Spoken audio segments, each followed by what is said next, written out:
As we have been reporting throughout the day, Cocke County is in recovery mode following flash flooding, deadly flash flooding in the early morning hours. With that, we take you to Cocke County. That is where 10 News anchor Katie Inman is standing by.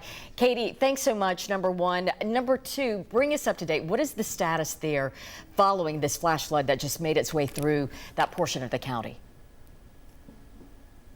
Yeah, Robin, first I want to start by setting the scene for you, telling you where I am standing. I will say we are actually in Newport right now.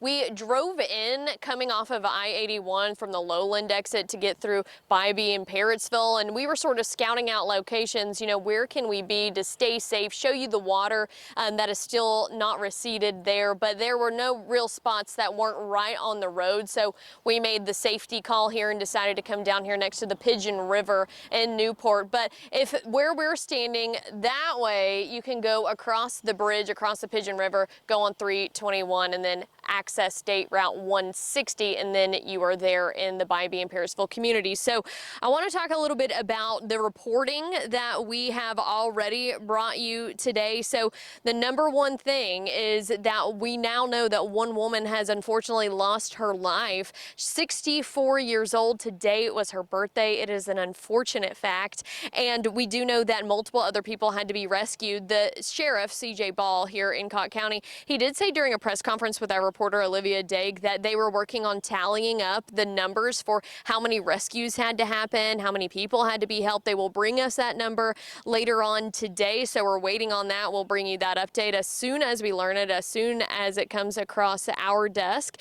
But we have also had a report too from the sheriff. He mentioned that different agencies from different counties were able to come in and help them out. That is something that we see a lot in East Tennessee, as you know, Robin, that whenever a natural disaster or something emergency status happens, everyone pitches in to help, no questions asked. They will give you the shirt off of their back if they could. The sheriff here in Cocke County specifically mentioned Jefferson County, saying they were able to bring in some military vehicles and some boats and things like that to help, because a lot of people had to be rescued by boat because there was so much water. As Mike was talking about earlier, the area in Cocke County, Bybee, Parrotsville, Centerview, all of those areas, they saw about 3 to 5 inches of rain within a span of 2.5 hours, which is insane. All of those neighbors over there didn't know what was coming, and then all of a sudden this morning, starting around 5 in the morning, according to the sheriff, that water just started to rise from those already existing water areas. Now, I was talking a little bit ago about how people love to pitch in and help in times of crisis, and it is important to note that if you live in the area that was affected by the flash flooding this morning, there are some businesses that want to help. So there is a barbecue spot up on 25E, Big Al's Barbecue and Catering. They are going to be giving some free food. They have a tent set up. Our reporter Libby Cunningham checked that out today, was able to talk to some people who came to get the food and had to unfortunately be helped today. And then also the manager over at the Best Western Plus is offering some help for people who may have been displaced too. So just a good example of how the community is giving back to one another already. But Robin, as you know, we will continue to see people helped in the coming days and weeks. Yes, no doubt. So Katie, do you know at this point the rescues, they've dealt with the rescues up to this point? They are no longer in that rescue mode. Have you gotten confirmation of that at this point? So the last confirmation we got from the sheriff was whenever Olivia Daig was able to talk to him just a little bit ago, earlier this afternoon. It was after that noon show, but he said at that point they were sort of, you know, scaling back. He said that all of the rescues had sort of been addressed at that point, as far to his knowledge. That's what he said whenever he was talking with Olivia.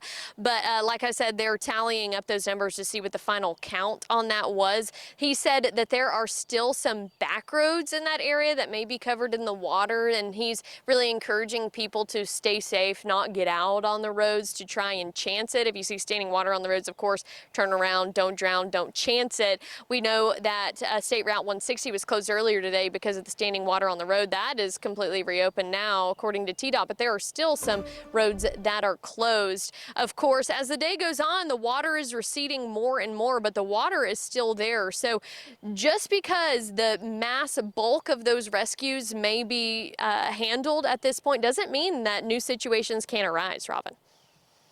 And thus, they're going to be on the scene for a while there. Katie, we appreciate you. Thank you for your reporting. Anyone needing a place to stay in the Parrottsville, Centerview, and Bybee areas, we have a telephone number that you can call. This is for temporary shelter. Call 423-540-5551. 423-540-5551 for temporary shelter assistance.